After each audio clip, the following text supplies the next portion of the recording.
This video will show you or take you through the process of the student taking a quiz in Google Forms, and then some things you as the teacher can do, which really shows the benefits of using this process. My first two videos on Google Forms showed how to set a quiz up. The second one showed how to enter questions and create the answer sheet. And for this one, as I said, we're going to show some things that can be done with this. Now, I've taken to completing the quiz. My first two videos showed just one or two questions. I've added several other questions, and I'm going to take you from this tab to that one with the completed quiz. Now, some things to notice here. Notice I'm on the questions tab. To the right of that is a responses tab, and right now it says one response. Well, I created a sample Google Classroom and actually had my wife join as a student for the purposes of this video because I didn't want to use any actual students or student names, just to be able to get the results to show what happened. Notice here I have the total points possible, which when I'm finished with the quiz will be in that section there. I could, at this point as the teacher, go through here and decide, oh, I don't like this question. I could click on it, and now I'm right at the point where I can edit the question, should I choose to, edit the answer, should I choose to.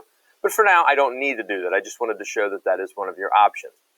Now, for the purposes of this, I'm going to assume that this quiz was posted into a Google Classroom, and from that, the students were able to have the notification that a quiz was posted. They're able to click on the quiz, and they would literally get to the question screen.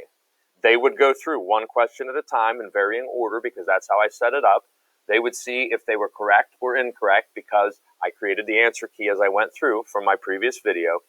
But now from my side as the teacher, I will click on responses. And I have an option here. I can view all responses for a single question, one question at a time. I'm going to click Got It. I don't really need to worry about that now. I'm accepting responses, and here are several nice features about this. First of all, I can see the average, the median, or the range. Clearly in a full classroom, I'll have much more information to pick from here and more of a sample size, but it is something that is available. Frequently missed questions. That's where maybe as a teacher, hey, if every kid missed the same question, maybe I have a problem with the question. So I get feedback as far as that goes.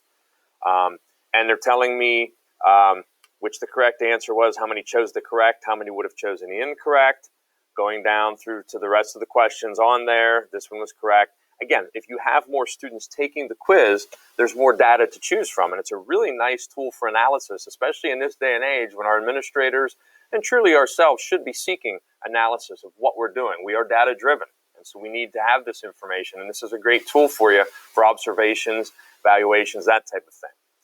I can click on question, and it will take me down through the questions.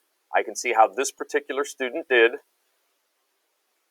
I can then go to individual, and here is where I can see the final score. So for our school, we have a computer grade program called Skyward. I can open up a window in Skyward.